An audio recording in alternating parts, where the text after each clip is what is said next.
Hey guys, hello everyone, and welcome. My name is Jenna the Blackert, and today we're talking with Dr. Divi. And I think that she has a whole Divi experience for you today. Let me tell you, I've kind of been obsessed with her reels and her trainings, and she really comes from a similar point of view that I do as a hypnotherapist, where we really have to change almost our identity to really have and be what we really want in this world. And I have really enjoyed kind of listening to how you go about it because you take a very different way about things. I guess I'd like to start. I know, back in the day, I mean, I, like you, had to go through miles and miles and miles of getting rid of my monkey mind to the degree that I made a program called Clear the Noise that Love I it. used myself. And I really feel that you have a unique way to help people really clear their mind. So I want to start there, but really the purpose of this call is to really kind of help people unearth themselves by what I'm calling shining the light on your blocks.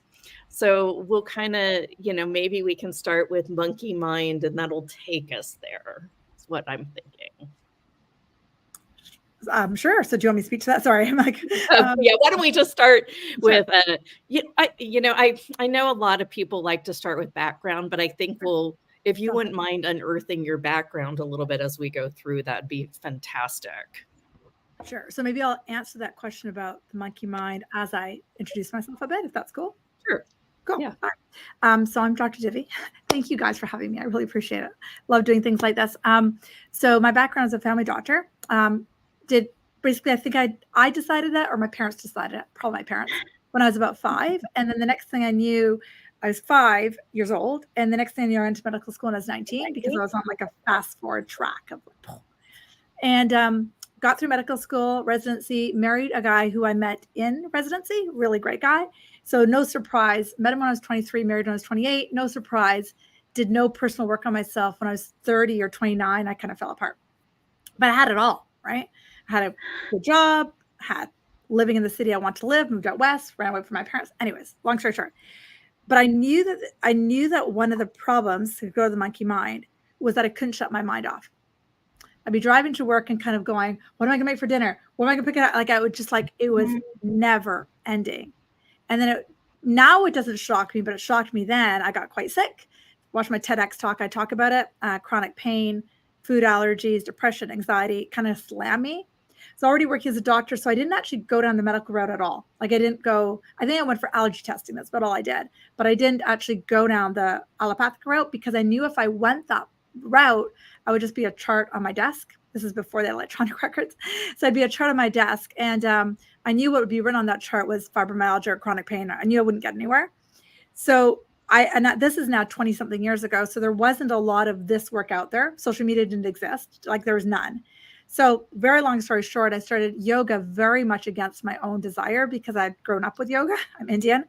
And, but I was in a lot of pain. So, didn't really at the time. I could have started OxyContin. Percocets had just come out. I could have gone that route. Like there were lots of choices. I didn't make a correlation between my mind and my physical body until I started to work with my physical body and started yoga and would gently get better. And like now it's been 25 years since that journey started. And I can now look back and go, okay, it was my mind. Right. But so if you're stuck in my journey was the body and depression, anxiety. But I can look back and go, my mind was running the show. And I think most humans, adults can verify that their thoughts don't shut up. It's just like this never ending. You wake up and there's like a gazillion thoughts. Next minute, you have a gazillion thoughts. Next minute, and the fact is we believe them. So creating a gap between you and that monkey mind, as it's commonly called, is the hardest part for everyone. And I love how you started teaching that class, monkey mind, because that's exactly what it is. Those thoughts aren't true and we believe them, and that's the problem. So that's how I'll start that speak to it.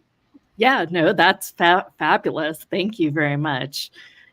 One of the things that, I really get that you also know is really that the physical component and how the mind keeps us from healing.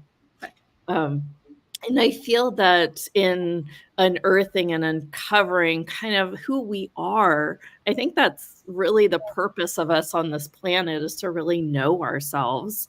I find that so many people, they blame their body. It won't do this. I've got this bad elbow. I've got this, ache. I can't do these things because I've got it. And all the noise that goes on with that. Do you want to talk a little bit that kind of line up how if we can be, and not trust all our thoughts, but know who we are? Does that make sense? 100%. Sure. Happy to. If I kept talking, I would have gone there. So yeah, it's perfect. Perfect segue. Somewhere along the journey, when you realize you're not your thoughts, you realize, sort of like those little cartoons back in the day where you'd see a character and there's a cloud above their head and there's like this thought. And you can see there's a cloud. There's somewhere along your journey that you'll realize those clouds can come and then they can go, and they can come and are replaced constantly. And depending on how long you stay in your thoughts is depending on how long you're going to stay in your pain. I'll say something else before I go to your question you just asked, comment you just asked. So I always describe it, there's only two ways to live your life. Only two ways. There's only two ways. One is, like 7 marriages later, 6 kids with 4 different wives later, 7 alimonies, chronic pain, cancer, whatever. That's one way. Got it? And the other way is as challenging. It's looking at your thoughts and emotions, and it's actually unpacking it. And now the next part, the reason this one's so challenging is because they're stuck in your subconscious, or stuck in your emotional body. But then the other part about this other path is that you have to surrender to love. You have to surrender to divine. I sometimes use the word God, spirit. This path can be equally as challenging from a different way. But I will tell you, this other path creates ease and joy and freedom and love. And this path creates pain and suffering and miserableness. There's only 2 ways. So this one has pain with it, because you realize, oh God, I have to let go of my anxiety. Oh God, I have to let go of the story that my shoulder doesn't work. So on this path, you start to discover, and it's work, I mean, we've all been on it, is that you're not this label, Joe, Jack, John. You're the divine. You're an incarnation of God. You are love. That is who you are. And that takes that again, this is a never-ending path. That's a layer of transcendence where you're like, oh my God, I'm not these stories. I'm something else. And that can be confronting, because it's like, oh, I love this story. But when you actually give it up is where freedom lies. So again, this is a long path, and so is this. So you choose. In each moment we choose. So, yeah. So I think it's fascinating, because going back to your history, I mean, you medical field, most things are you're specialized, kind of locked up. Each part of the body is separate. I mean, you went to a specialized like elbow doctor, right? So, right. Or right. And so how comfortable, can you talk a little bit about, like, for me on my journey, I'm just really settling in with how, how to even surrender. And so I feel like you've really embodied that courage there. Can you talk a little bit about what it was like to go from, here's what your parents really wanted, and here's what you believed as your ideology with, science and whatnot. And of course they bridge, but to here, right, to what you're talking about today. Right. Great question. I think how do we get more people to be strong? How do I get to be strong, right? How do I stand firm in that courage and that knowing? So I think I had a lot of benefits to me. I was the youngest of 4, so I'd already watched my siblings live the life my parents wanted us to live. And because there's an age gap between me and my oldest siblings, I got to see their life, and I thought, I don't want that. So that was a pretty younger experience for me. And that thought then curbed me to move out west and do different things. But and I think because I started medicine so young, I was 25 when I was working, I often felt like I was really good at sending. I'm a family doctor. That's what I went to school for. So in Canada, family doctors send people here, then they send people there, then send people there. We're really great at, And I realized that, this person with chronic elbow pain goes to that doctor and they don't come back with no elbow pain. Like never, right? Never. Where Western medicine does work really well is if you have an appendix that's bursting and you go to the hospital, get your appendix out, it works. It's the only thing that's going to work. Got it? And Right. I that understand is a exactly what you're very saying. small percentage of what we as doctors see, very small.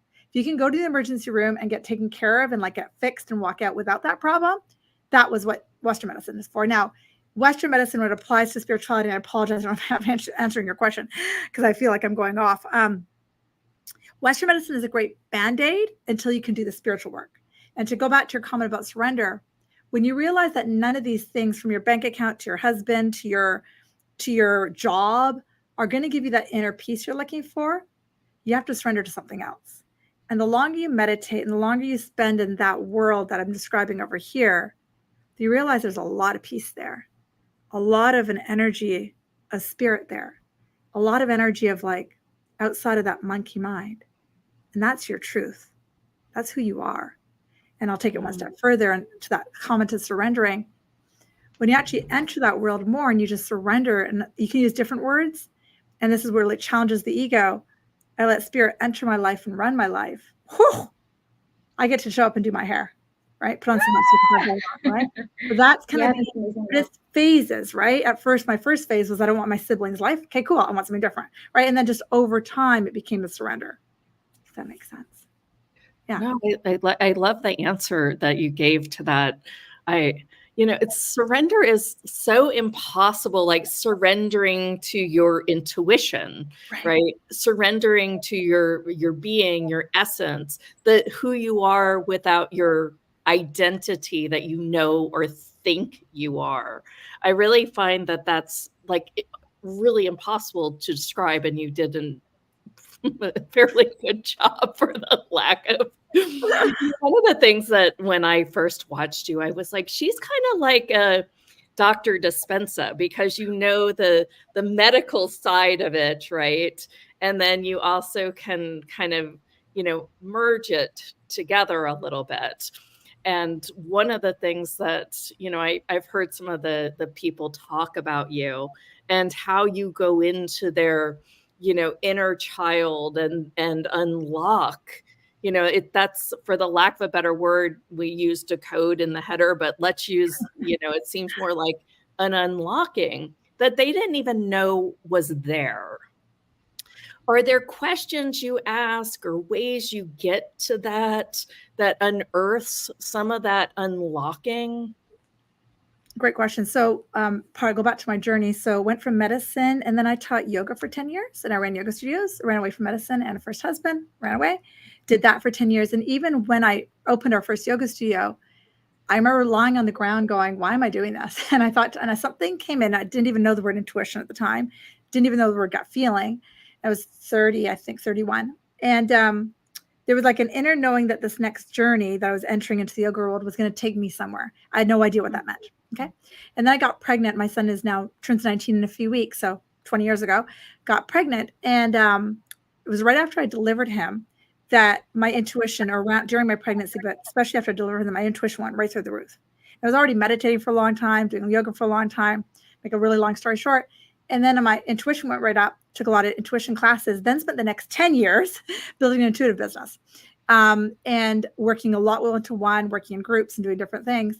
So I basically have a whole decade of experience of working with clients, a lot of clients, thousands of people, reading energy fields. And so what I do when I'm working in groups and workshops, they call the Dr. Divi experience, that's what they call it, is it's not so much the questions I ask. It's like, yes, people get up and say, blah, blah, blah is happening. But I'll close my eyes and I center, and I call it my guides show me things. And I'll go right away, okay, I'm seeing you at 8. Tell me what happens in your 8. The guides tell me exactly what to say, how to say it, when to say it.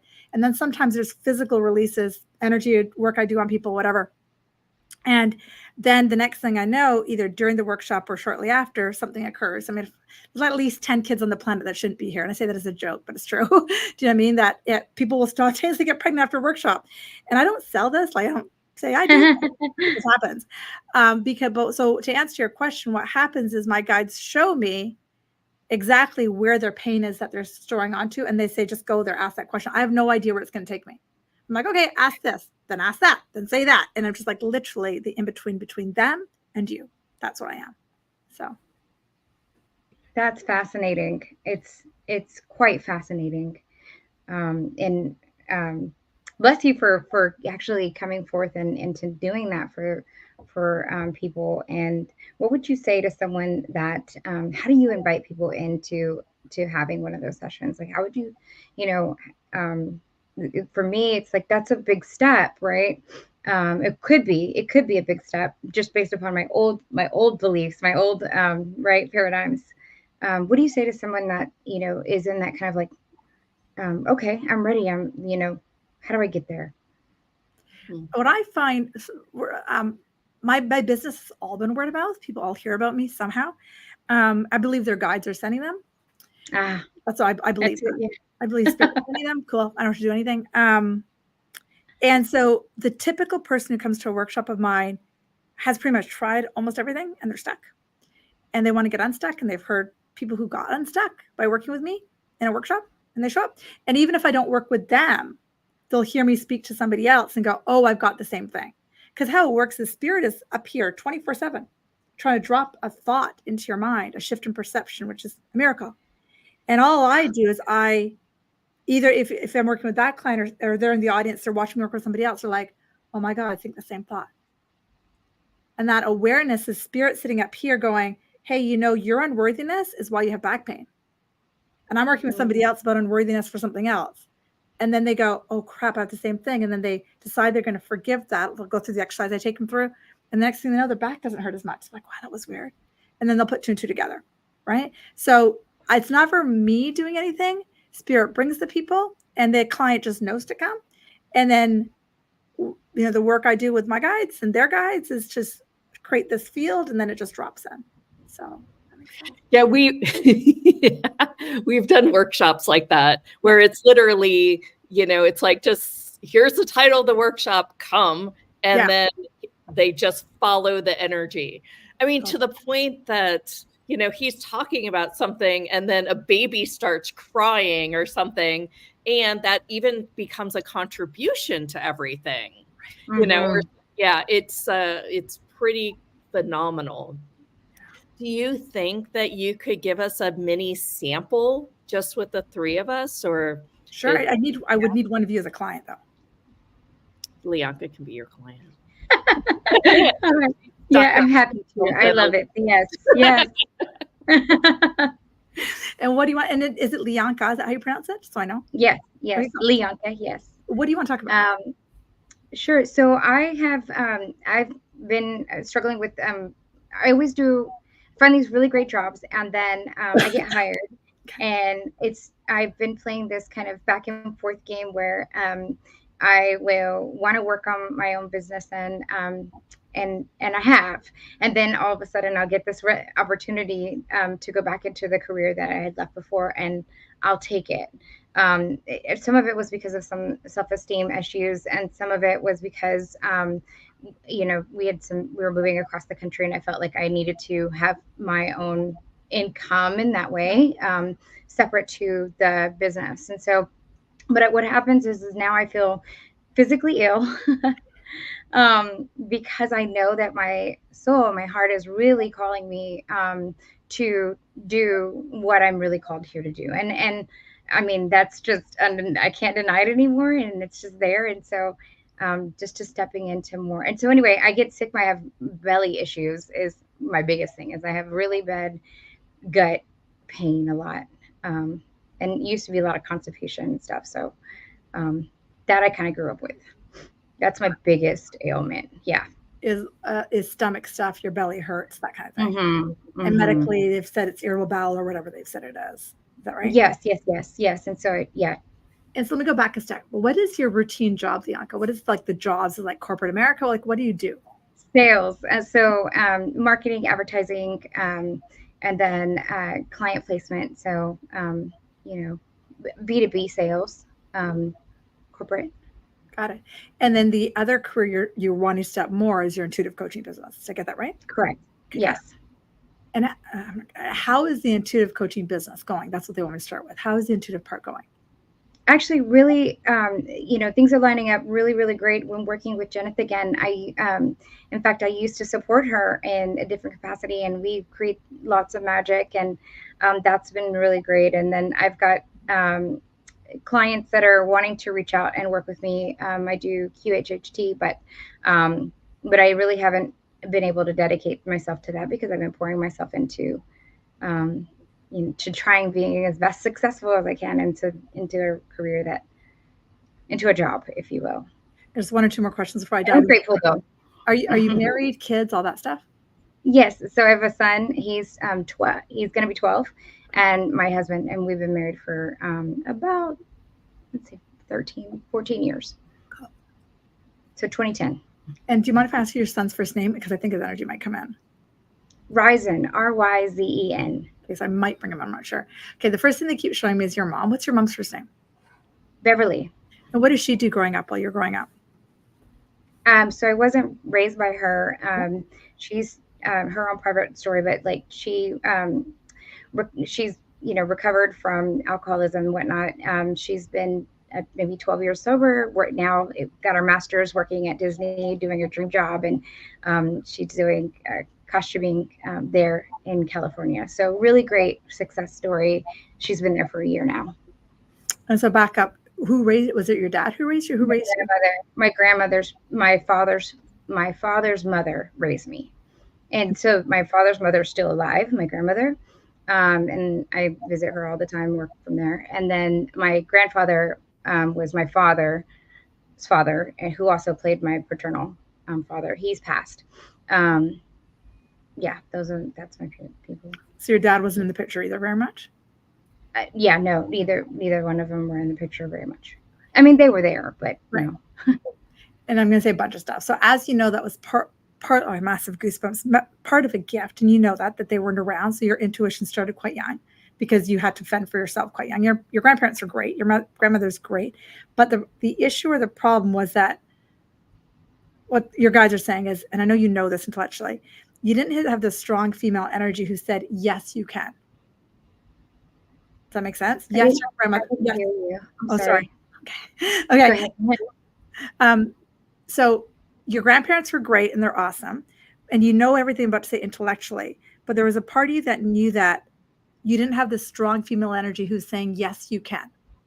Does that make sense to your brain? Mm-hmm. And then the next picture they're showing me is that then you got a bit slippery with your energy. That's nothing wrong. It became more survival. Does that make sense?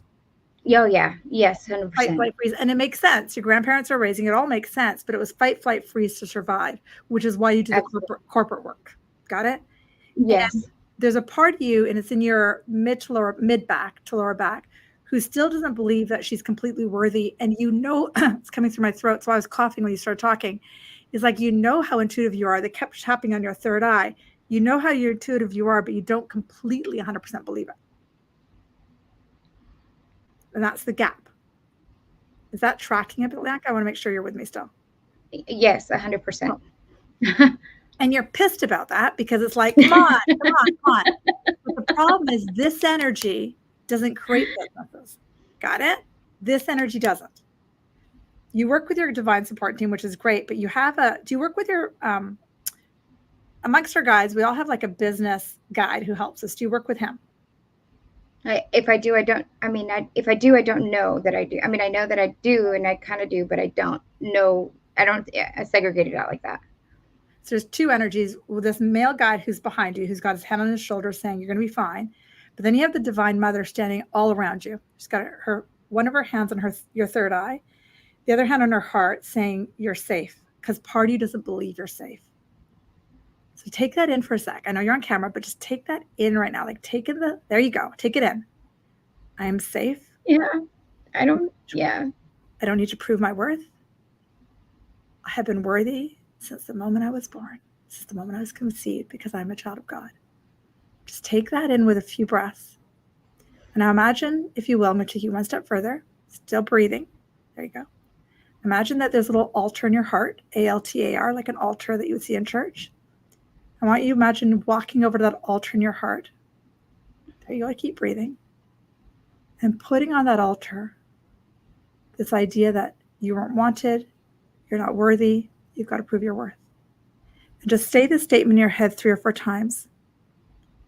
Forgiveness, set me free. Spirit, allow forgiveness. There you go. Allow forgiveness to set me free. Just keep saying that. Spirit, allow forgiveness to set me free. Keep breathing out. Yeah, there you go. The Divine Mother is working on you, and she's taking out some threads of energy that are in your heart chakra. She's pulling them out. She's saying they're grayish green, dark gray, and she's just pulling them. And she's freeing you up from this mental construct. Keep breathing. Keep breathing. There you go. Keep breathing. Keep breathing. She's got her hands on your shoulder blades, and she's saying you're safe. Just keep your eyes closed and just keep breathing. And let me know how you are.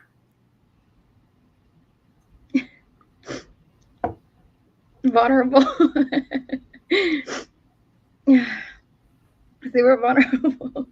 What's happening in your body? Stay in your body. What's happening in your body? What do you feel in your body as she's doing this? What do you feel? Stay there. I feel my heart area opening up, my chest right here. So if you keep doing that, because I can feel the shift. I want to say behind your left shoulder blades, your heart chakra area. If you keep doing this, Lianka, and keep giving up that story energetically, metaphysically to her, then you'll have to stop racing, because what's been happening is you're in this fight, flight, freeze, to race, to prove, to work, because that whole childhood wound, not having a mom is challenging, right? Even though you know this is your grandmother and it was great, but it wasn't at the same time. And that pain is running you. That's got the adrenaline, fight, flight, freeze to prove. That's why you work so hard. There you go. And they're telling me there's a couple layers underneath that, but they're saying to pause right now, just stop for now, and just ask her how she is. And we can keep going from there out. They're saying don't. My guides are saying don't. But that's just they're saying that was enough. They're saying that was enough because she's been with her for a while. How are you doing? Thank you for being like, Jenna. I was like, when she nominated me, I was like, I don't want to cry today. You're so pretty. You're supposed to cry. Thank you. It's so funny though, because I knew that was right at the bubbling up. I knew it, and so, but I didn't know that I was going to feel so much of it like that. And I think the tears are joyful, that I can put it over to the altar, and it can be handled for me, that I don't have to take it on me. And that's why the business guy is behind you. I've got goosebumps everywhere saying when she releases this story and pain, then he can help her more. Because right now you're in that fight, flight, freeze, to push, to prove, There you go. But when you let that story go, because it's like dark charcoal color threads that she's been pulling out of your heart. She's going to keep working on you for a while, and keep forgiving yourself for that idea. And that is why you work so hard, that you have to prove yourself. And that's why your intuitive business grows, but like one step forward, half a step. Like, does that make sense? Because of the mother wound. I got a big mother wound too. I totally get it. But as you heal this and realize that, I would jokingly, but I say it quite loudly in workshops, and people don't like hearing it, but it's not our parents' job to love us. It's God's job. Okay? Because no one leaves childhood without a mother wound or a father wound. No one does. Spirit's job is to heal, but that mother wound, father wound, causes all this fight or flight in our body and causes us to do crazy crap, right? Sleep around, work like crazy, whatever. And so when we release that, then we can step more into the divine of who we are. Makes sense? Thank you. Thank you. Thank you for being my guinea pig. Would you say releasing that is really, in the end of the day, just a choice? It is, but people don't realize that's even there. Does that make sense? All they know is what's happening in the external world. Mm-hmm. Right? In Lianka's case, it's like, why do I keep choosing these jobs? Well, because she doesn't think it feel worthy. Okay, got it. For the intuition business, got it. Okay. So why does she feel worthy? Like my guide's like one step at a time, right? And so the reason that she has this mom wound, we heard why, totally get it. But anyone will tell you as a child, that worthiness piece that we carry around about our moms is like a 900-pound weight back that we got in our backpacks. Mm-hmm. So yes, it's a choice, but most 99% of people, including me, don't even know it's there. Right? Mm-hmm. I work with people who help me. Does that make sense? Coaches. And then my guides help me. Does that make sense? So as I thread out my own crap and give it up, and yes, it's a choice, but the average human being has no idea it's even there. Yeah. Wow. Well, when you were doing her, I was thinking my mom had a lot of unworthiness and self-esteem, and yet she would give me messages like, I remember visiting Disney and seeing when Walt Disney started things and what age he was Yeah. when things really started taking off. And I was younger than that at the time. I remember her saying, "You have plenty of time and you can do it all." And all along my life, my mom would say encouraging message. If you set your mind to it, you can do it, and this, that, and the other. But at the same time, energetically, it appeared, very different. And I think, our bodies just suck in all the energy. And sometimes when the actual words aren't congruent, we kind of have some dis-ease with that. What are your thoughts on that? I totally agree. I mean, um, not that Leonka was easy to work with, hard to work. You're actually super easy to work with because you're so open. But the stories that we take on are not just the experience of mom and grandmother. She also has stories from her mom being in utero, like you spoke of, right? Yeah. So it's watching them in our childhood experience, being there or not being there. And then also the words they said, all that stuff, right? All of that, how they lived their lives, all of it. But at the end of the day, it's up to us to heal it. At the end of the day, sure, it's somewhere in our subconscious. And, my dad is amazing. My parents are almost 90. And my dad growing up always said, be a doctor and then you can do whatever you want after that. I don't think he actually meant you can do whatever you want after that, like, to be honest, but he always said it, right? And, I have a mother wound, for which I won't go into too much detail on. But, if my mother was born now at this time and not necessarily in India, she might be doing the work I'm doing. She's very spiritual, but never in my culture. Indian women, like if you look at the Indian, a lot like the churches, but I don't know how church works because I've never really been to church. But in Hinduism, which is how I grew up, the people who are like the priests are all men, right? Yeah. My mom didn't want to get married. She wanted to be a pandit, which is what they're called in Hinduism, but couldn't. So I'm sorry, I'm going a long-winded while here. So when I got into this work, I realized I was a lot like my mother, but I could hold this idea that I can't do it because I'm a girl. Right. But that came to me at this time on the planet in North America, not being raised in India. So I could forgive that. So the divine sets all of this up. So yes, so long answer, Jonathan, I apologize. But so yes, it's whether they said it to us, whether we picked it up, what's intergenerational, whatever the story is, we have to own that it's in our heads somewhere. And then we have to go and forgive it, recognize who we truly are, which is the child of God, which is the child of love. When we get that, then miracles occur. Lisa. Now that she's aware that this might be one of her past narratives, how might she continue to practice and heal from it? You mean Lianka? She has to continue to return to the Divine Mother and give that story up. You've got other stuff. Like I said, it can go under it because there's other layers under it, but my guide says stop. So yeah, she has to keep doing the work we just did. And also, the other thing I saw, Lianka, that I alluded to, didn't really say it out loud, but yes, you work for the corporation, do whatever you do there, but there's also some fight or flight in your own intuitive business. Do you know what I mean? Got to do this, got to do that, got to do that. All which is great, which is awesome, but also it comes from that same energy. When you totally believe that you're meant to do this work, you'll sit on the couch and go, Divine, send those clients to me. And you open your computer a day later, half a day later, 2 days later, and boom, they'll be there. Or the phone will beep or whatever. But so she has to keep doing this. We all have that unworthiness wound. Welcome to the most common wound on the planet. So she has to keep forgiving it, keep giving it up, and identifying herself as a child of spirit, which is why you have this gift. It's why you're here to help the planet. And if you see yourself as that energy rather than this other Lianka, so whoever she is, and see her. And so, yes, the continued forgiveness work and keep identifying those thoughts, right? And I just saw this other one, Lianka, you've got, and I've got it too. This worthiness as a mom, right? Like if I do this, then I'm crap, right? That you think would get better when they move out, it doesn't. It continues. So continue to give that up, right? Because you have a boy, right? Is that what you said, 12-year-old son? And so I've watched that wound in myself, and it then shows up with the kid, and then you're like, oh, right. So give it up there too. Does that make sense? And so that's why the book. So like, look at all areas of your life where you do that, because sometimes when our mom wasn't there, we overgive to our kids. I do. I'm sure you do too. Right. And we're like, right. We're like those, my son will call me, like he moved away to university. And when he comes home, came home for Christmas, he's out with his friends. He goes, Mom, an hour, I'm going to be home. Chocolate chip cookies. do, do, do. 100%. No question. What do I do? My husband laughs at me. Run and pick up the finger radius. Do. Got it? Because I've trained him. But that's the unconscious in me that then trained that.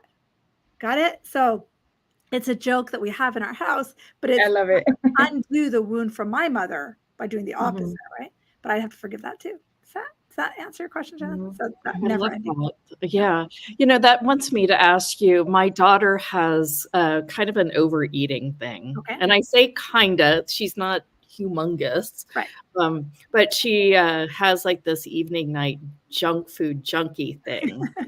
Yeah. And it drives me crazy, but it drives me crazy because I used to have an eating disorder in high school the other way. Sure. And so now that I'm craving free and I've done all this personal development and just respond to my body when it wants to eat and what it wants to eat, it seems like I would like to just give her this, like, here you go, you can do this too. But I think I might have some sort of energetic thing that has, created her where she doesn't feel fulfilled or something like that.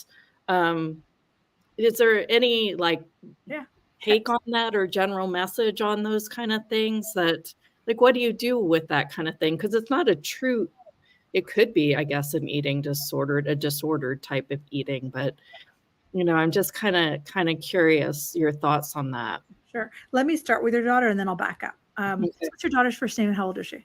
Her name is Julia, and she is going to be 18 in almost 6 weeks. Fun age. Let me just, I'm not sure why I'm going to start with this question. Do you love her? Well, she's adopted, and I had trouble loving her, but yes, I love her at this point. But it did take time. Right. Can you not blame yourself for this experience that Julia is going through? Breathe. I cannot not. Yes, that is correct. I feel that I'm of the blame. Okay. So I hope everybody who's a mom and dad hears this part. Guilt is one of these things that our ego loves to grab, right? Mm-hmm. Somewhere along my journey, I realized my son is going to form his ego, and he has a choice to work through it or not. He watched me do this work growing up. He has a choice. I know a lot of people I can sit up with. He's actually asked if he can start working with one of my friends who's a coach next year. I'm like, cool. Do you get me? Like, I always joke with them. I've saved up 2 years of coaching for you. All right, I'll pay for the first year, right? It's a joke you have. Because my job is to screw you up. Our job is not to bubble wrap our children and create this life where they don't have their pain, because their soul came for the pain, for the clarity.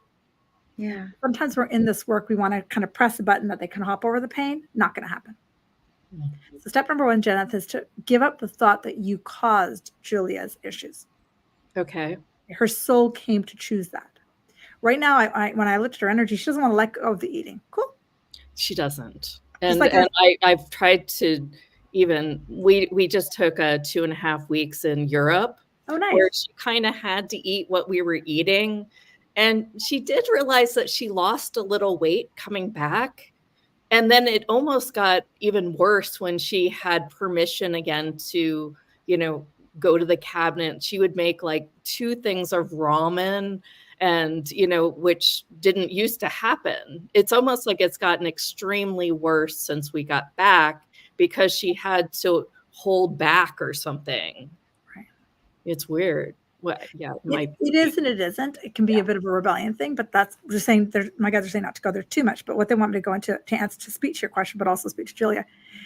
Just like at a certain point in all 3 of our journeys, maybe we didn't want to let go of our addiction to judgment. I'm making that up. We didn't want to let go of our addiction to alcohol. I'm making that up. Yeah. She doesn't want to let go of this yet. Right. It serves and soothes something in her energy body, especially in her upper stomach. Yeah. And sorry, it's just 1 second. Leonka, your stomach is just fear. I don't know if I actually talked about your stomach, but your stomach is just fear. It's the fear of that word. Yes. Just sorry. Go back to Julia. I apologize. I forgot. So she has something in her stomach that's hard like a rock that sits that's about this big, that sits right. It's energetically in her stomach. And that's what she's soothing.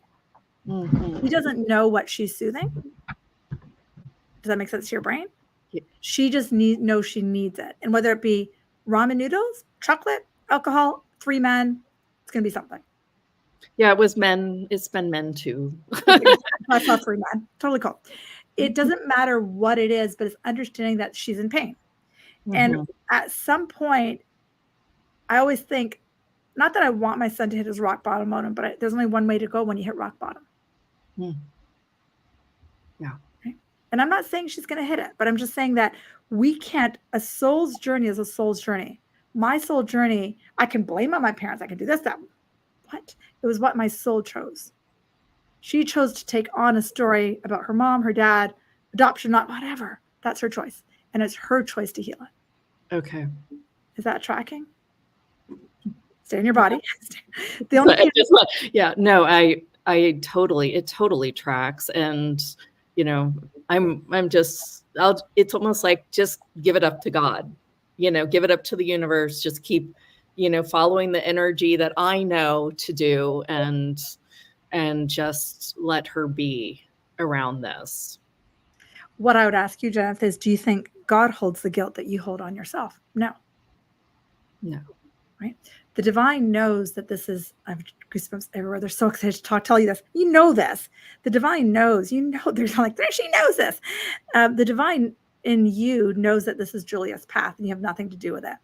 In Hinduism, Buddhism, and I say this to some parents because it helps them sometimes. In Hinduism, Buddhism, it's taught that, and I grew up as a Hindu, so I remember my parents telling me this. In the ancient days, a child would come to the parents, be born, and then the child at 7 years old was sent to the guru to go live, the teacher. You didn't grow up with your parents back then. And the reason that happened is because your parents are the worst at raising your soul. Got it? Now, you know, in our society, I wish I could have just given her off at that time too. But, you know, because I was like, I have an older child, and, you know, he was birthed through me. And I think that, you know, doing and having so much love for this like tiny little creature before it even comes out of your body, it's very different than going to China and being, you know, given somebody. You know, it was just like, I just couldn't like be the same person to her, because, and which I guess is my journey. But I mean, yes, I adore all living creatures, but I just couldn't be that person that I was to nurture, because it was like babysitting at the beginning, whether I want to say it out loud or not. Yeah. You know, and, you know, it's almost like it could have happened before me, because energetically in the womb, she was unwanted. She was dropped off at a middle school when she was 3 days old. Right. So somebody would find her and put her up for adoption. And she's lucky that, you know, she wasn't one of the babies that they kill in China, you know. And I mean, she is a lucky girl. She's just, you know, she also has the cultural issue, you know, she's with 2 white people, you know, parents, and, you know, they joke, you know, she's around all brown because she doesn't feel accepted by the white. And so, you know, I think that there's this resistance to even be too close to us white people, you know. So this is totally makes sense. And those are raw. There are all layers that her soul chose. Yeah. You know, what I always try to tell people is, and I see this in workshops all the time, between the ages of 20 to 30, you know, you wake up and you realize how miserable you are, upset you are, angry or whatever your dominant wounds are that showed up by the time you're 20 to 30 are things you left your last lifetime with that your soul hadn't healed. Got it? So, for example, a common thing I see all the time is women who hate their husbands, right? Pretty common in our society. You know, they landed their last lifetime with an unhealed conversation around men. So, let's go back and repeat it. Right? Or do something different, you know. So what we have not healed on our soul so far. So Julia, that's your daughter's name. Yeah. Give me just 1 second. Yeah, she had a wound that she wasn't wanted when she died. So either she died alone. You know how people die alone? I think she died alone. Who? And Julia in her last lifetime. Oh, okay. When you die in that situation, you know, you feel not wanted in your last few weeks or months prior to your death. Guess what's going to happen? What's your main thing you haven't healed? The idea of being wanted. Got it. Wow. which would set her up energetically to create all this. And guess who can't fix it? Her name is Jenna. Yeah. Got it? Yeah, thank you for that. You're welcome. I feel better about it, about this situation. Dr. Divi, I think one of the things that when I came to realize that when I first ever heard the idea of I chose, because when I was under the age of 2, I still was already having to fend for myself. My family my grandparents would show up at the house, and I would, not to put my mother on blast, but I was, at the age of 2, feeding myself. Like I would go get cereal, and I would wake up and I would climb down the stairs by myself, go, feed myself, like do all the things. Primarily because I had been crying for, days and days and days and days, and no one would take care of me. My uncles and aunts would say they would take me to my grandma's house because they're like, she just keeps crying and nobody wakes up to take her, to take care of her. So I can only imagine what my little body was going through at that time, right? But at the same time, I grew up a very, very happy kid. Like I've always been so optimistic. And when I first heard the words that my soul chose my parents, I almost could see the day that I did it. I was like, yeah, that totally tracks. Yeah. I was like, oh, I remember that. I literally felt like I remembered when I chose this life, and that to go through. I was like, I feel like I said like, oh, I got this. That's fine. That's okay. That's okay. And they were like, well, you're going to have to, your parents are this and this and this. Oh, that's okay. I got it. It's cool. And I do feel like I came in with that remembrance, but I think at some point it still creates a wound that I, also have to know that that I'm dealing with in this lifetime. Right. So, but it was very freeing for me. And I hope for anyone who hears this, obviously we went here, both of us, Jenna and I, very vulnerable. Wasn't expecting a therapy session on this interview, but thank you very much, because I feel like it will really help a lot of people too. That's what I feel. I know for a reason that we were so vulnerable, because I know Jenna and I talk about, right, our personal lives, and so Dr. Divi, thank you for being that for so many people. And so, which brings me to, we have a special offer that we've arranged for everyone, but I also want you to tell us how you work with people. If you would go through both, that would be fabulous. Of course. So my big 2 offerings are people can work with me if they can't come to a workshop in person. So I have 2 offerings. One is to work with me online. I teach a class called the Transformation 101 class. It's a 6-month container. It's a combination of pre-recorded materials plus live classes. Okay. So the pre-recorded material is almost like the curriculum of this work I do. Got it? And it takes about 24 weeks of pre-recorded stuff, plus meditations that are about 20 minutes long each of those pre-recorded things, plus live class. So I have 2 times a week. People can show up live Wednesday mornings at 9 and Thursdays at 5 Pacific time. And then what happens in those calls, the content in the class is the same, but the coaching is different. So I teach for about 45 minutes, then I coach for an hour and 15. And so similar to you guys, blah, blah, blah is happening. I do what I do. And I would have gone deeper with yourself, Leonka, and done deeper with Janice, because again, you're on those calls for 24 weeks, right? So we hit each layer as we go. Got it? So then I use my intuition, and then a lot of times people don't want the coaching because they just want to be the fly on the wall because that's their personality. And then what happens, because of the law of one, if I'm, like you said, Leonka, anyone who's hearing this message about, the dirt work never ends over here, ever.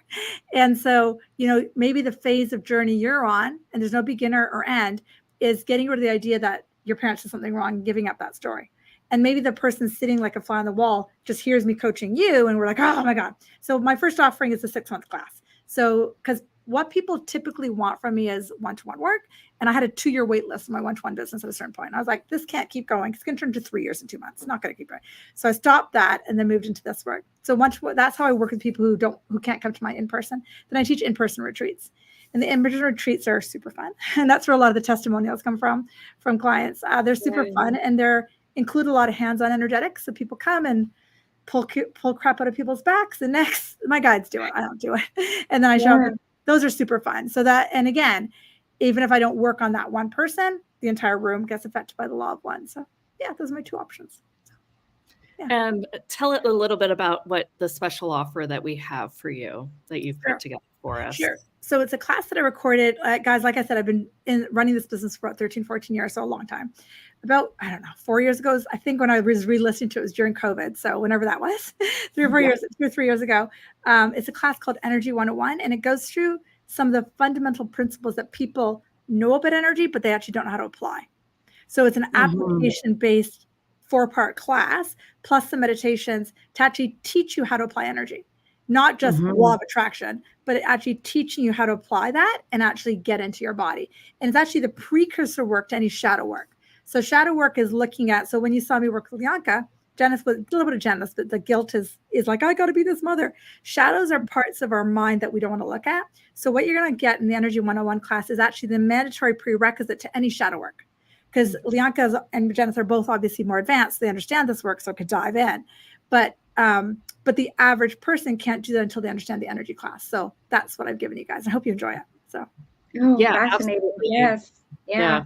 Well, I kind of think that this group is a little advanced, but I started listening and I think it's really good. I mean, I'm like, I felt like, the beginning stuff, the easy stuff is important. And I don't think that people practice it and be it, even I amming, right? I really feel like, what?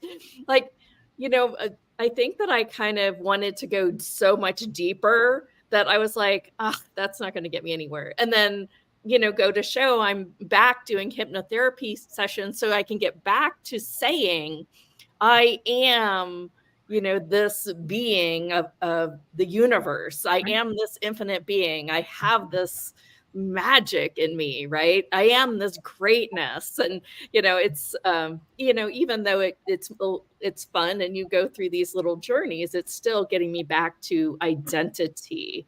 And removing identity, I guess, is probably the most important part of it.